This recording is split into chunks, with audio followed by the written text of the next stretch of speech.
संस्कृति लोकमहोत्सव आम चैती आम परंपरा रीति नीति सारा विश्व रे रही ख्याति सबुज बनाई उच्च पर्वत नदी शरण एठी गाउछि गीत सातो मरि मिथ रायगढ़ जिल्ली लोकमहोत्सव आम चैती आम परंपरा रीति नीति सारा विश्व रे रही रायगड़ा जिलार गणपर्व चैती 2024 कला संस्कृति साहित्य और परंपरार महोत्सव प्रतिवर्ष ए चैती पर्व अति धूमधाम पालित हुए। यार मुख्य आकर्षण है चैती गीत जहाँ ए माटीर जूर्णज को द्विगुणित करें। मात्र एक वर्ष यह माटीर 2 जन दिव्यांग कलाकार चैती गीत गाई अन्यमानक पई प्रेरणादायी होइछन्ति।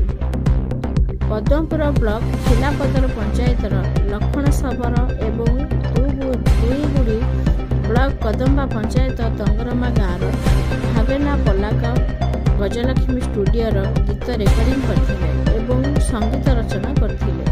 एई दुई दिव्यांग कलाकार बहुत उत्साहित अछन्ति कारण यह प्रथम थर पई रायगड़ार चैती महोत्सव पई प्रशासन एही गीत को अन्यान प्रदान करिया पई आवेदन करथिले। एही दुई कलाकार को उत्साहित करिया पई आवेदन करथिले। हमर रायगड़ा लोक महोत्सव चैती पई हमर 2 जन दिव्यांग कंठशिल्पी जे कि लक्ष्मण सबर एवं भावेना पालका गोटे सुंदर चैती गीत गाइछन्ति एवं ताहा आमर माझी गरियाणी एंटरटेनमेंट चैनल ले मुक्ति लाभ करने को जाउछि। गीतटी को रचना करिसंती एवं संगीत रे सजैसंती सुप्रीत संतोष बच्चा। यह मध्य प्रथम करी एवं नुआ करी निर्मित कल्याण सिंहपुर स्थित बुड़ागुड़ा ठारे राजलक्ष्मी स्टूडियो रे रेकर्डिंग करा जायछि एवं प्रथम करी जेहेतु दिव्यांग भाई भौणी 2 जन एते सुंदर प्रयास करिसंती एवं सेमाने निश्चित भाव में प्रशंसनीय एवं सब स्तर रे सेमानकु प्रोत्साहन मिलवा आवश्यक। भावेना पालका गुडारी ब्लॉक कदमा पंचायत एवं मो जने रायगड़ा जिलार रायगड़ा भिन्नक्षम महासंघर एक दिव्यांग भाई भौणी मानकर एक उपसभापति रूपे मो काम करुछि। आमर लक्ष्मण भाई से आम रायगड़ा भिन्नक्षम एक सदस्य अटंती। आज यही राजलक्ष्मी स्टूडियो को आमर अमरेंद्र सार एवं सभापति आमर शिशिर भाई के माध्यम रे स्टूडियो को मु पहुंची पारि अछु बा आमे 2 जन पहुंची पारि अछु। तो एटा आम पई लक्ष्मण भाई तो बहुत थर गीत गाई छंती किंतु मु तो केबे मध्ये मु गीत गाय नथिली कि केबे मध्ये मु आ स्टूडियो को मध्ये मु जाय नथिली। जहा गाइथिली मु आ स्टेज रे ही आमर जहा कि आ भिन्नक्षम जो दिवस पालित हुए से दिन ही स्टेज रे मु गोटे थर ही गीत गाइथिली। आ प्रथम रो पंचम जतले मु पाठ पढुथिली से समय ही मु गीत गाइछि। आ एटा मो पाई जो महान सुजोग प्रथम थर मो बहुत बहुत खुशी एवं गर्वित।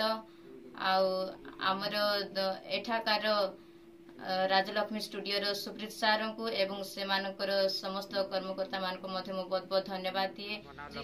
ग्राम खिलापदर ब्लॉक पद्मपुर जिला रायगड़ा मु चैती गीत गाई की बहुत खुशी अच्छी। सर्वप्रथम मु राजलक्ष्मी स्टूडियो को थैंक्स दूची ता संगे संगे अमरनाथ सार आउ सुप्रीत सार आउ पूरा संघ को मु पूरा धन्यवाद दूची कि जे मु गीतटा को पाइची बा गाइची बहुत खुशी लगुची। आउ एमिति गीत मिलु थाउ आउ सुप्रीत सार स्टूडियो रे एमिति आस्थु आउ से मु बहुत धन्यवाद दूची। निहाती आमे जो आमे दिव्यांग हेले भी हमरो भी किछि इच्छा बळ थाए अछि भी तो जेहेतु हमको से सुजोग मिल पारनी जदि गीत को देखिक प्रशासन जदि देखी खुशी होते ताहले आगु किछि हम पई व्यवस्था करते ताहले हम बहुत खुशी होते। माने प्रशासन जदि गीत आम मान प्रति ध्यान दियंते ताहले आम टिके खुशी होंतु। प्रशासन को मुझे एति जनाऊँगी जे मु जन दिव्यांग हेले भी माने मु जमती इच्छा बल थाए मो परि अन्य दिव्यांग माने भी